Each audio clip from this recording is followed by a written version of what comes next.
All right, so we are starting our tissue unit today. The tissue unit, as I said, is going to be broken down because this can get confusing. This can get really confusing. There's a lot of new terms. There's a lot of stuff to remember.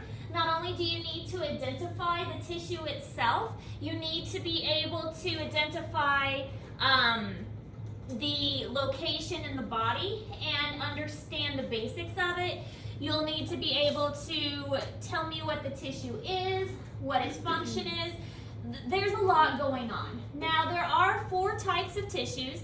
There's epithelial, connective, muscular, and nervous. The way we're going to learn this is we'll study the epithelial first, and then we'll have a quiz over it. And then we'll study the connective, and we'll have a quiz over that. And then we'll study the muscle and nerve together, and we'll have a quiz over that.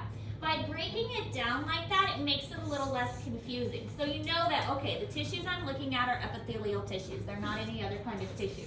The tissues I'm looking at, that can only be connected. So if I did one big test, it'd be a lot more confusing. So that's kind of what we're going to go with. And we're starting with epithelial. So this is the kind of pictures you're going to get as we move forward with this.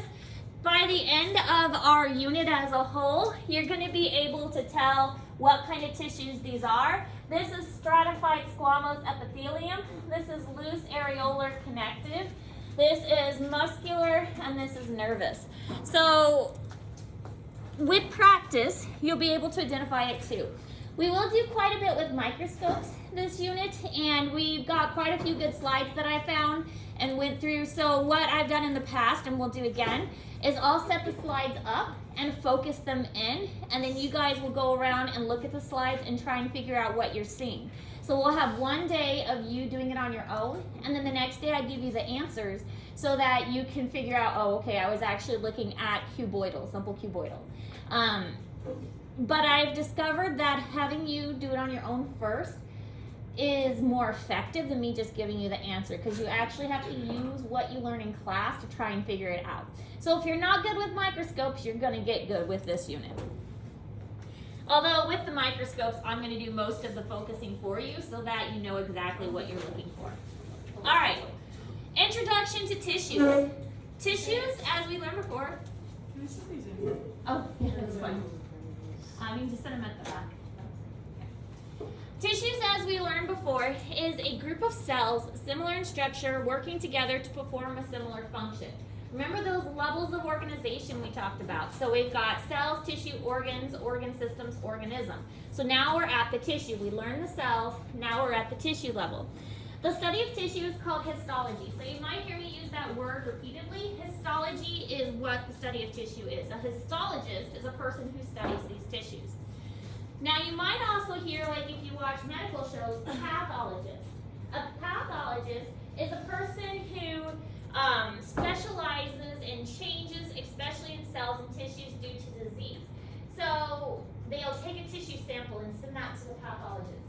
They're the ones that look at that tissue sample. Is it cancerous? Is it diseased? Is there a tumor? Those kinds of things. So that's what a pathologist is going to do. Histology is the study of tissues. Pathology is tissues with diseases. Trying to figure out what's going on with those tissues.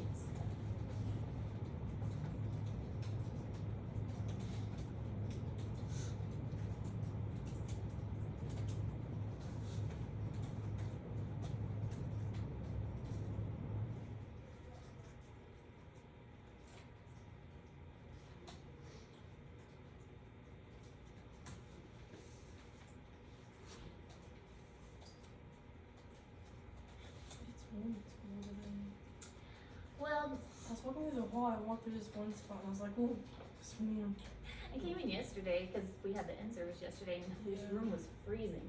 So I turned the heater on. It says 70. Our house was freezing and I tried to turn the air up because my room was the coldest. And my dad walks back over there and turned it back down. I was like, what the heck? Every single window in my house is open today. Surprised I With was fans. freezing. I was freezing. I know, I'm surprised I was not. I like having the windows open. I know it's just I like having the window open for like the fresh air, but not when it's like 50 nighttime. degrees. True. Yeah. It can get a little chilly. It's supposed to be chilly. It's just your parents, guardians trying to save money. Yeah. That's what I do. It's always the same spread. All right, so here are the four main types of tissues. We've got epithelial, connective, muscular, and nervous. Epithelial tissue covers a body's surface or lines a hollow organ. Basically, it has one surface that is attached and one surface that is exposed to the environment. So think of like your trachea and your esophagus. They're hollow tubes, but part of that is attached to other tissue and part of that is exposed to like open air. So that's what epithelial is. Epithelial, of course, the most common one you think of is your skin. That's an example of epithelial tissue. But there's lots of others as well. The glands of your body are epithelial also. Then we've got connective tissue. Connective tissue, just like the name suggests, basically connects things. Protects and supports the body and the body organs. So it connects things together. Some weird examples of connective tissue. Bone is a type of connective tissue, and blood is connective tissue as well. Fat also falls in this group. So connective tissue is a little bit strange and it has a wide variety.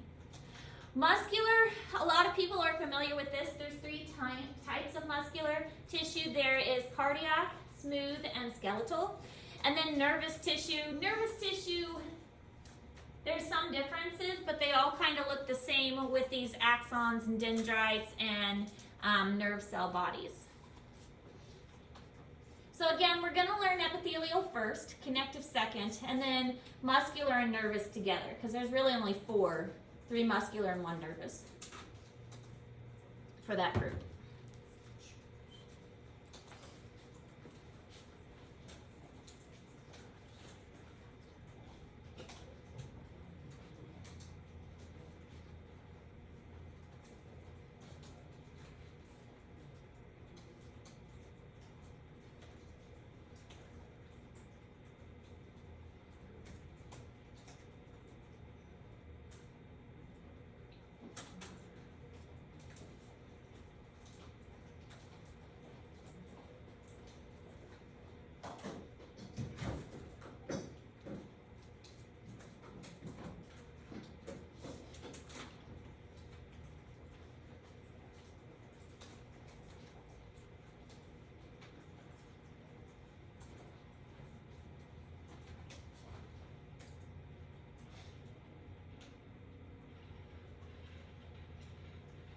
Now really we're just going over these, how to identify them, where they're located, basic structures. We're going to talk a lot more about muscular tissue when we get to the muscular unit. We'll talk a lot more about nervous tissue when we get to the nervous system. So some of these we're going to go a lot more in depth with, just not right now. I mean, obviously we'll talk about blood with the cardiovascular system and so on.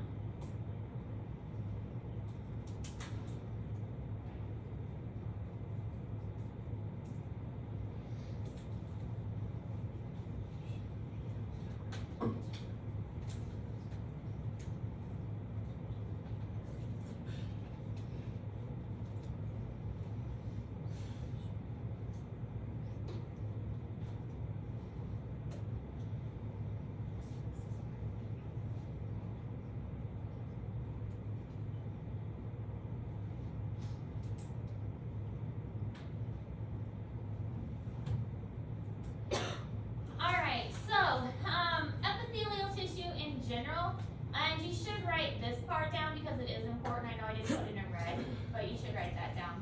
The locations, body coverings, body linings, and glandular tissues. The functions, protection, absorption, filtration, and secretion. So those are the main locations and the main functions. Now obviously, specific tissues are going to be found in specific parts of the body. This is just kind of generally where we're going to see epithelial tissue and what their purposes are.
different epithelial tissues are located. So we have some cuboidal ones that are lining the kidney.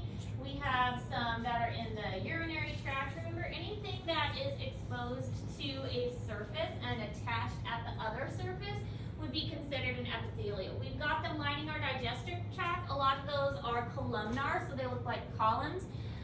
We have flattened ones, squamous ones, and our lungs, lining our lungs as well. So the types of epithelia, we're going to get more detailed into these, but they're based on shape and they're based on the layers of it. So characteristics of epithelial tissue: covers and lines the body surfaces, often form sheets with one free layer, which is called the apical surface. Okay, so that'll be a question that'll probably be on the test: apical versus basal. Apical surface is the free surface that is exposed to the air or the environment. The surface that is anchored is called the basal basement membrane, or the basal surface. The basal surface is attached to the connective tissue typically. So we've got this layer of epithelial, and usually we have a layer of connective right underneath of that. So the apical surface is the exposed, the basal is attached. Oftentimes these are going to be avascular. Avascular means no blood flow. So if we say vascular, what do you think that means? Heart. It refers to the heart, but it means that, what? Lungs. It refers to the lungs too. It means that there's blood flow going to it. Vascular, think vessels, and that means if something has a high vascular content, it means it has lots of vessels going to it. Avascular, A means no in this case, means that there is no blood flow going to this. Typically what we see is the blood is underneath in that basal basement membrane area, and the blood kind of diffuses to the other cells by diffusion and osmosis. The other cool thing about epithelial tissue, it regenerates really fast. If you get a paper cut, it really heals in a couple days. Okay, my son just had surgery and he is already moving around like crazy, and it hasn't even been a week. Because mostly it was his epithelial tissue because it was a laparoscopic surgery. Epithelial tissue heals very, very quick. So injuries to your surface, scrapes, cuts, bruises, those kinds of things are going to heal really quickly. This is not the case for all tissues of the body, but in the case of epithelial, it is.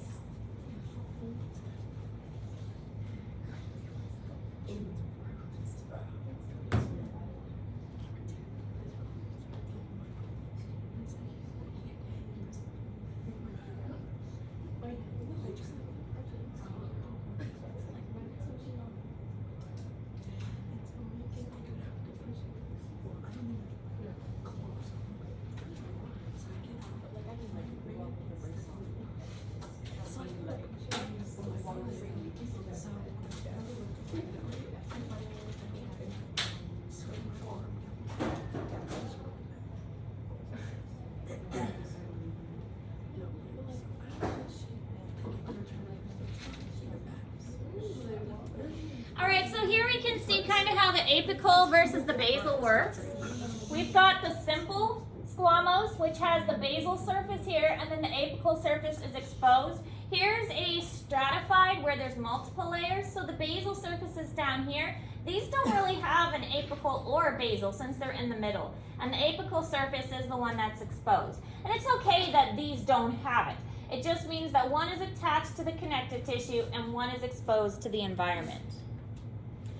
Epithelial tissue gets classified by two ways. The first is the number of cells. So it can be called simple or it can be called stratified. Just like the name suggests, simple means one layer. Stratified means more than one layer. So multiple layers stacked on top of each other. We'll also see something called pseudostratified, which means that it looks like it's stratified, but it's really not. It's just one layer. It's just kind of positioned in a way that it looks like it's multiple layers. It's also labeled by shape: squamous, cuboidal, or columnar. So each of these types of tissues will have two names. We'll call it simple squamous. We'll call it stratified squamous, simple cuboidal, stratified cuboidal. So they each have two names: simple or stratified, and then squamous, cuboidal, or columnar, And then there's one that's called pseudostratified columnar.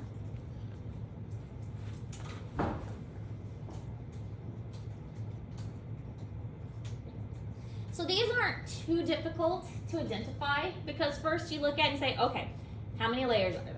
Okay, there's one layer, that means it's simple. All right, what is the cell shape? Does it look flat? Does it look like a cube? Does it look like a column, long and skinny? So you can usually figure out the name of these just by looking at it and thinking a little bit, which you're gonna have to do when we do the tissue lab with the microscopes.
All right, so squamose is squashed. That's how I remember it. Squamose is squashed or flattened. Cuboidal is cube-shaped, and columnar looks like a column. So at least the names are kind of helpful this time. Sometimes we'll get into some names that we're like, where in the world did the scientists come up with this? But at least these are kind of helpful. Squamose for squashed, cuboidal for cube, columnar for column. This chart is, it's not in your notes, and you don't have to write it down because you're basically going to make a chart like this yourself for your own purposes. I forgot to mention transitional. Transitional is a little bit different. No simple transitional epithelium exists. So there's no simple ones, there's only stratified ones. And with the stratified ones, it's only located in the urinary structures, like the bladder, to allow for stretching. So some of these are only found in like one location of the body, and some of them can be found in multiple places. So cuboidal and columnar, these tissue types are rare if they're stratified. If they're simple, then they are used for like glands and secretions in the digestive tract. And stratified squamose is mostly in the skin. That's probably the best example. We have layers of our skin. And then we have simple squamose, which is like in the lining of our lungs. There's one cell layer of flattened cells which make up our alveoli. All right, so two things we're gonna work on today. There are two assignments. The first is, of course, a crash course. The crash course is on epithelial tissue. That's kind of a given. We know we always do crash courses at the beginning of a new unit. The second thing is called an epithelial chart. So your epithelial chart has all of these types of epithelial tissue. Now, what we're gonna do for each section is for epithelial, connective, and muscular and nervous. We're gonna have a chart that you fill out. We're gonna have a crash course that we do, and we're gonna have a lab where we look at microscopes. We're gonna follow the same pattern for each of these kind of chunks that we're doing for the tissue unit. So part of the reason we're doing this is it helps you grade-wise as well. Your quiz over this is only gonna be 25 points, okay? So it's not gonna hurt you too bad. Your tissue chart is also 25 points. Your lab, also 25 points. The idea is that, yes, this is a challenging unit, but I'm trying to give you points in another way so that even if you bomb the test, it's not gonna hurt you that much, okay?